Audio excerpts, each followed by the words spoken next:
What's up, PT kids? It's Miss Jasmine here, and I am here to bring you your lesson for this week. But before we get started, you know what time it is. It's joke time. Burr, burr, burr. All right, so here is our joke for today. A mother mouse and her baby mouse were walking along when suddenly a cat attacks them. The mother mouse shouts, "Bark!" and the cat runs away. "See," the mother mouse says to her baby, "now, don't you see why it's important to learn a foreign language?" Okay, so our lesson today is a special one because it's highlighting a special day that will be happening this Sunday. Do you know what special day that's going to be? You're right. It's Mother's Day. Yes, Mother's Day is going to be this Sunday. And so I decided that we should talk about moms, right? So that's why I did that that joke, because it ties into what we're talking about today. All right, so I have some questions for moms. All right, are you a perfect mother? Or do you sometimes make mistakes? Do you love your child or your children? Okay, so PT kids, I got some questions for you. Does your mom ever make a mistake? And why do you think it is important to respect and love your mom? Okay, so think about those questions. If you want to discuss those questions after our lesson, kudos to you. I think it would be important. Since we're talking about mistakes, I wanted to highlight my shirt here. I did not mean to wear this shirt today, but hey, it ties in, and I don't know if you can see it, but it says, no mistakes, happy little accidents. So I thought that was perfect for today's lesson. So, like I said, this Sunday is a special holiday. It's Mother's Day. Now, if some of us don't have moms, we may have somebody who was a mom in our lives. It could be our adoptive mother, our foster mothers. It could be grandma, auntie, bigger sister, younger sister, a mentor, a teacher, anybody who just stepped in that spot and says, "Hey, I'm going to be your mom," can be honored and appreciated this Sunday. So, of course, we don't wait until Sunday to appreciate our moms. I hope we don't, just for this one Sunday, that we appreciate them all year round. But it's cool that we can set aside a holiday or a day to just honor our parents. So, or our mom. I should say mom, because Father's Day is later. Okay, so we're going to be talking about somebody in the Bible who also had a mom, and his name is Jesus. Do you remember who his mommy is? You're right. It's Mary. Okay, so we're going to be looking at Mary and Jesus, and we're going to be looking at how Mary made a mistake and how Jesus responded to it, okay? So I'm sure that Mary loved Jesus very much. Even though Mary was Jesus's mom, she wasn't perfect. She made mistakes just like you and I do. Since Jesus is God, he is perfect. But it didn't change the fact that his mom and dad weren't. So let's read a story that happened when Jesus was a boy. So our story is in Luke chapter 2, verses 41 through 42. And it reads, "Now his parents went to Jerusalem every year at the feast of Passover. And when he was 12 years old, they went up according to custom. And when the feast was ended, as they were returning, the boy Jesus stayed behind in Jerusalem. His parents did not know it. But supposing him to be in the group, they went a day's journey. But then they began to search for him among their relatives and acquaintances. And when they did not find him, they returned to Jerusalem, searching for him.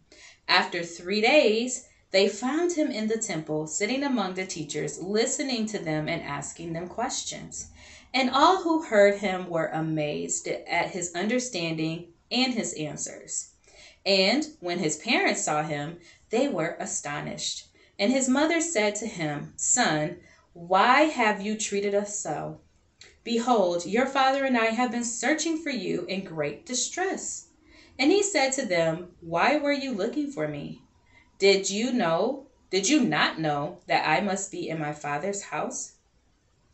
And they did not understand the saying that he spoke to them. And he went down with them and came to Nazareth and was submissive to them. and his mother treasured up all these things in her heart. And Jesus increased in wisdom and in stature and in favor with God and man.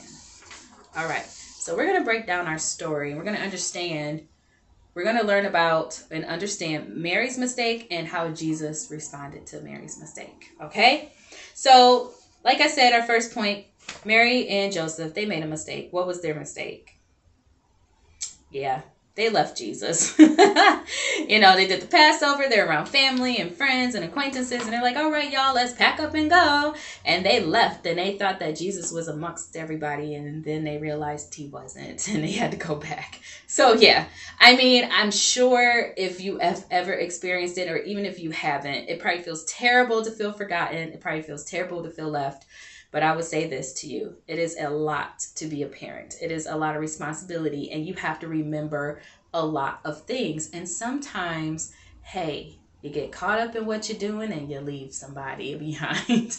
But I think it's cool that, at least his parents remembered, hey, let's look for him, and they couldn't find him and they went back for him, right? All right, cool. So our next point, though, is that Jesus didn't get angry. Did he yell at his parents? Did he say, I can't believe y'all left me? Did he say that? No, he didn't. Instead, he stayed in the temple where he could be close to his Father in heaven. He prayed and listened to the teachers. He showed wisdom when he asked questions and gave answers. Okay? But who was upset? This is our next point. His parents. They were upset, especially Mary. She was mad. She was probably frustrated, worried, like she said, distressed, anxious, because she had not found Jesus for 3 days. Like, they left and they were traveling for 1 day, and then it took a couple of days to find him. So, yes, Mary was upset. So Mary was so caught up in her emotions that she couldn't understand why Jesus wasn't upset like her. She was like, wait a minute, I left you, but you're okay? Like, why aren't you worried that I made this mistake? Okay, so instead of saying, Jesus, I'm sorry, we forgot you and left you, she said, son, why have you treated us like this? She probably was like, you did this on purpose. Why did you hide and then stay behind and then made us come back to come get you? This is how Mary was feeling. So our next point, though, is this. Had Jesus actually treated them badly? We're going to explore that. Did Jesus really treat them badly? Yes or no? No, he didn't. Was he the one that made a mistake? No, he wasn't. So Jesus had not treated them badly. He just didn't display the same emotions like his mom and dad did, especially Mary. So he didn't look worried or concerned because he trusted God to take care of him. So I need you to turn on your superpower. By this time, you should know what your superpower is. Yes, it is your imagination. And I want you to imagine you are Mary. And you just realized that your child is not with you. How would you feel? Now, how would you feel if you started looking for him for 3 days and you don't find him for 3 days? How would you feel? Yeah, you feel worried, upset, sad, mad, frustrated, probably every feeling you could possibly feel in that situation. Yeah, it didn't feel good for Mary, right? Okay. So here's our next point. We're going to look at Mary's mistake. So Mary had made the mistake of accidentally leaving Jesus behind, but she then made the mistake of accusing him of treating her badly. So Jesus answered them, why were you searching for me? Didn't you know that I would be in my Father's house? He wanted to know why they didn't realize that Jesus had found safety with his Father in heaven. Okay, so it took Jesus's family, some of his family members, a minute, a while, a long time to accept the fact that he was God in flesh. Okay, some of his family didn't even accept it until he started ascending into heaven after he had died on the cross and rose again and mixed and mingled with people. And then when he started to ascend, they're like, oh, he wasn't just full of himself. But yeah. So sometimes our families can be our worst critics. But it took a minute for his family to understand he was about his Father's business, his Father in heaven. Jesus was already focused on his purpose. Okay? So what happened next is important. So even though his mother had made a mistake, Jesus continued to love and respect her anyway. it said that then he went to Nazareth with them and was obedient to them. And Jesus grew in wisdom, stature, favor, and got with God and man. So did you know that you acquiring wisdom, like so getting wisdom and maturing, is attached to you respecting and obeying your parents? Oh yeah. Uh-huh. And Jesus is a great example to show you that even though he was God in the flesh, he still had to obey and respect his parents. And he grew in maturity for doing so. He grew in wisdom and stature. And he had favor. So that's like, it's like favoritism, yeah. But basically, he had access to things that other people didn't because of his respect and obedience to his earthly parents and to God in heaven. So Jesus kept on obeying and respecting his parents even though they had made a mistake. He showed them love. He forgave them, right? So let's close our lesson with some other points, okay? So if Jesus, who is perfect, can continue to love and respect his parents, then we who are not perfect and who make mistakes should be able to forgive and continue to respect our parents too, right? So since we are all human and we all make mistakes and we all sin, we all need grace, mercy, and we need love. We all need second chances. We all need people to forgive us. And we also always need to forgive other people. We have to give people second chances as well, right? And we need to love them. So even though Mary made a mistake, she was a good mom. She cared about her son. She was concerned for him because she loved him. And you know what? Sometimes our moms make mistakes too, right? So we'd like to think that they are perfect. I don't know. Maybe I think my mom is perfect sometimes. I don't know if you do. But we might want to think that they're perfect. I mean, I guess maybe sometimes it's hard for us to know that people who we admire or who we trust just don't make mistakes and they're an authority over us, so they just have to be perfect. But that's not true. They're not perfect. So just because they make mistakes doesn't mean that we should not respect them. That's the point I wanted to make before we get into our memory verse. So our memory verse is in Leviticus chapter 19, verse 3, but it's the first part of verse 3. And it says this: every one of you shall revere or respect his mother and his father. Yep, it's a commandment, actually. Yep, you got to respect them. Okay, you got to obey them. So here are some things that I'm going to leave with you before we close. So number one, moms are important because God has placed our mother or our guardian in our lives. That's one. So God chose them. And then two, they are sent to guide us. And number three, they are loving us and they care for us. Okay. So here's the other thing. What is our job? Our job is to respect and honor them. So respecting and honoring them is being obedient to what they're telling us to do, being thankful for them and being thankful for what they do for us.